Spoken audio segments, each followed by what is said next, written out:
The name is Bond, James Bond, and the world supply of gold is in peril today. And I know who the guy is responsible. Goldfinger! Hey everybody, it's me the media guy with another James Bond type review. First of all, sorry for my bad James Bond impression. You guys are probably hating me for it in the comments below. And number 2, today I'm gonna be taking a look at the second James Bond movie called, Goldfinger. Since this is the second James Bond movie, I'm sure you might have heard about this one before, whether you're a big James Bond fan or not. But just in case you don't know what this movie is all about, which to be fair I wouldn't blame you, here's the description on the back of the VHS. I'm sorry sorry if it looks a little bit beat up as freak. Sean Connery as Agent 007 takes on the man with the Midas touch, billionaire Arcane Goldfinger in his explosive and extremely witty James Bond thriller. The monumental Goldfinger plans to throw the Western world economy into tailspin. So,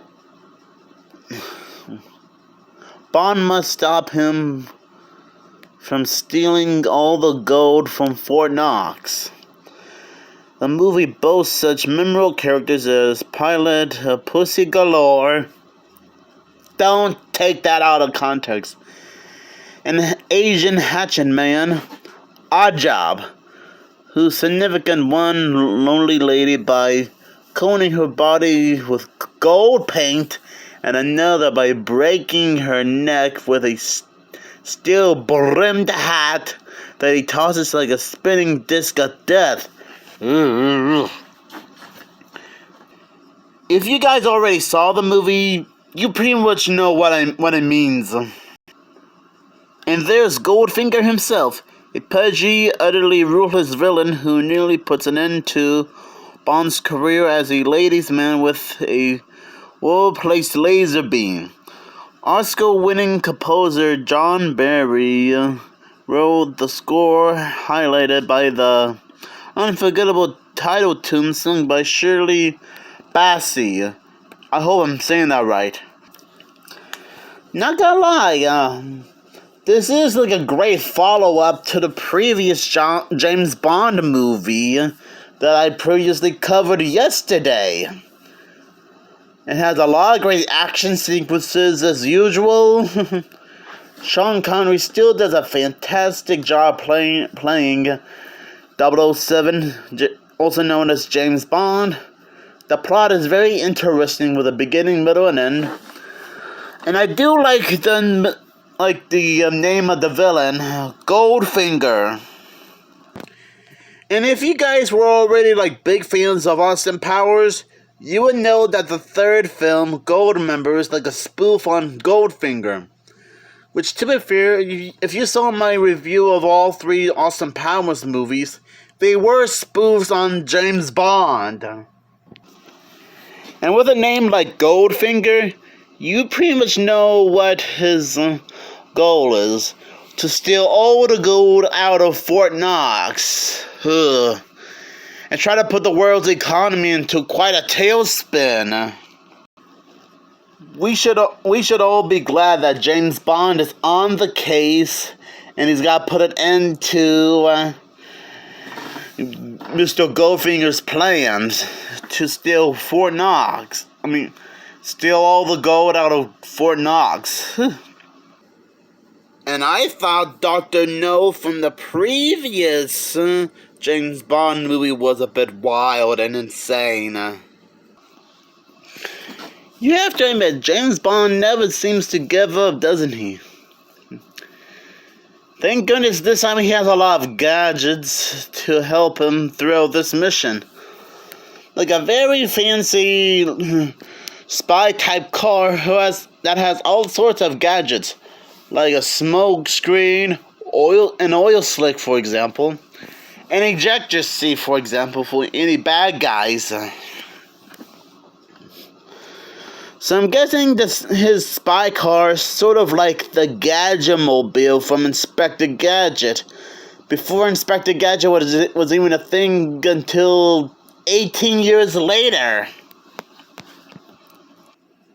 And come to think about it, how come we didn't get a crossover between Inspector Gadget and James Bond? I mean, that probably would have been like a cool little crossover at some point. But you know what? That's probably like a different video for another time.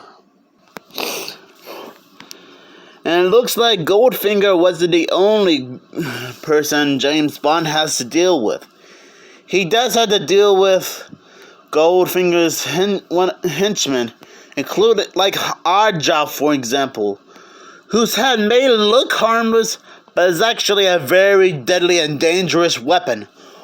One toss and it could actually cut a statue's head off, and it could also break somebody's neck. In fact, the description I just read to you guys just now actually said something about that just now. Yeah, Asian henchman Oddjob, who suffocates one lonely lady by coating her body with gold paint. And that was one of the ladies James Bond was with in Miami, Florida, at the beginning of the movie, which is her, as you see on screen. And he also uses his hat to break the other lady's neck later on in the movie, when the two of them were trying to escape some goons at night somewhere near Goldfinger's hideout in the woods. Boy, talk about a interesting stack of characters, including the pilot Pussy Galore. And yeah, I know it sounds, and yes, that is her actual name in the movie. And I know that her name actually sounds pretty weird when you think about it. So don't even think about taking it out of context. And I actually feel a little bit embarrassed saying her name because, well, it's kind of complicated, okay? You guys wouldn't believe me if I did end up explaining it.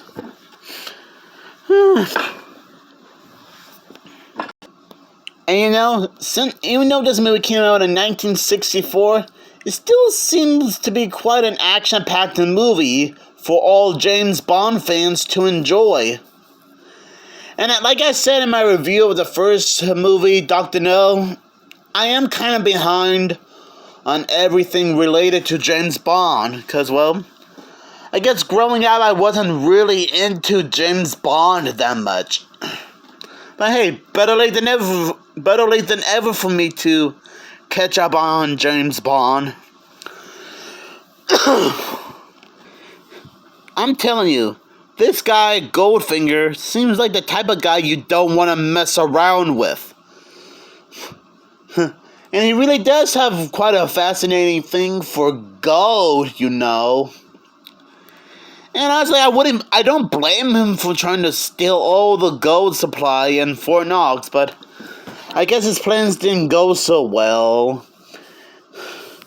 And even after his plans foiled, he was starting to ambush James Bond in a plane after the mission was over. But let's just say that during the fight, they accidentally broke the window on the plane, and he actually got sucked out of it. Talk about karma waiting to bite him in the booty. Well, to be fair, he pretty much had it coming at this point anyway. And I'm guessing that will be the last time James Bond would ever get in contact with Goldfinger at some point. And I guess both James Bond and Ms. Galore ended up staying together at the end of the movie, and they somehow survive the plane crash by jumping out of the plane. I guess they had like a couple of parachutes on the plane or something. Cause at first I thought they actually died in the plane and didn't make it. Means what a way to fool the human eye. So overall, this is quite an interesting movie. And James Bond would make a comeback in the third film, Thunderball. Thunderbolt. I guess the movie, there was a trailer for the third movie called Thunderball, which I'm guessing that's like the third James Bond movie. And that's one I don't even have. So I'm guessing, so that means Dr. No was the first movie, Goldfinger is the second movie, Thunderball is the third movie, You Only Live Twice is the fourth James Bond movie, and Live and Let Die is the fifth James Bond movie, if I'm correct. So, wish me luck in trying to find James Bond in Thunderball soon on VHS or DVD. But anyways, moving on from that, Goldfinger is still a great movie. And I can understand why it's better than the first movie. Okay, that might have been a stretch, but you know what I mean. So I'm gonna give this movie 5 gold bars out of 5, since that's how great this movie is. So thanks again for checking out this cool review of James Bond and Goldfinger. And again, I'm sorry if the VHS case for this movie looks a little beat up here. And I guess I'm going to be covering this movie tomorrow. You Only Live Twice.